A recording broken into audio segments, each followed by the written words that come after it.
بسم الله الرحمن الرحيم أو كصيب من السماء فيه ظلمات ورعد وبرق يجعلون أصابعهم في آذانهم من الصواعق حذر الموت والله محيط بالكافرين يكاد البرق يخطف أبصارهم كلما أضاء لهم مشوا فيه وإذا أظلم عليهم قاموا ولو شاء الله لذهب بسمعهم وأبصارهم إن الله على كل شيء قدير يا أيها الناس اعبدوا ربكم الذي خلقكم والذين من قبلكم لعلكم تتقون الذي جعل لكم الأرض فراشا والسماء بناء وأنزل من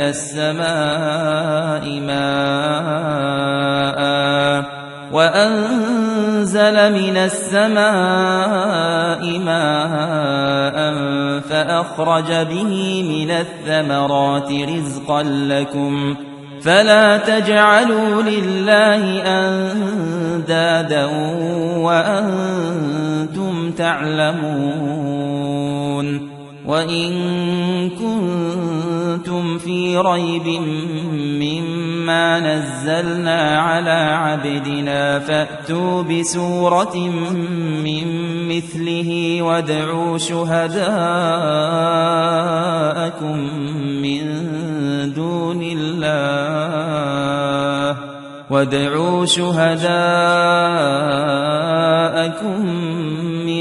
دون الله إن كنتم صادقين فإن لم تفعلوا ولن تفعلوا فاتقوا النار التي وقودها الناس والحجارة أعدت للكافرين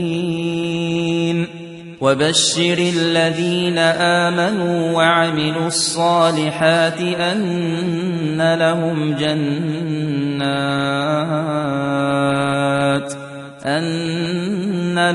جنات تجري من تحتها الأنهار كلما رزقوا منها من ثمرة رزقا قالوا هذا الذي رزقنا من قبل وأتوا به متشابها ولهم فيها أزواج مطهرة وهم فيها خالدون إن الله لا يستحيي أن يضرب مثلا ما بعوضة فما فوقها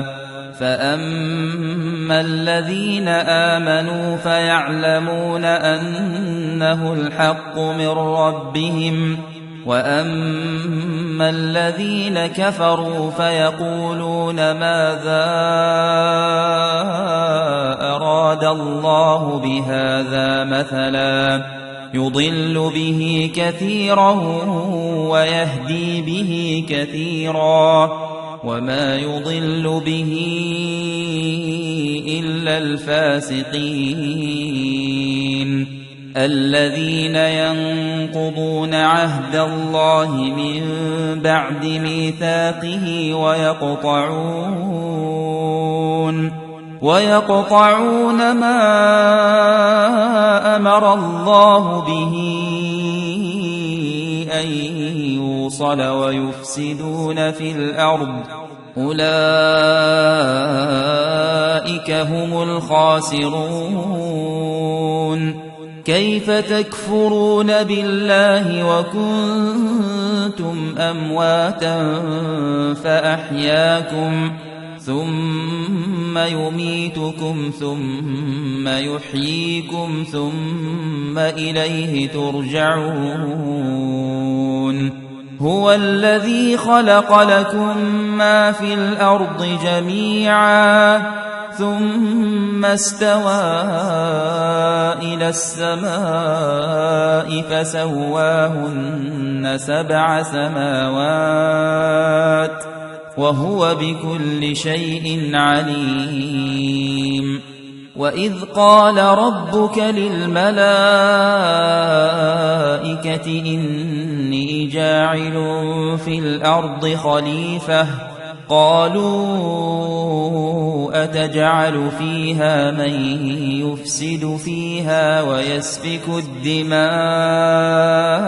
ونحن نسبح بحمدك ونقدس لك قال إني أعلم ما لا تعلمون.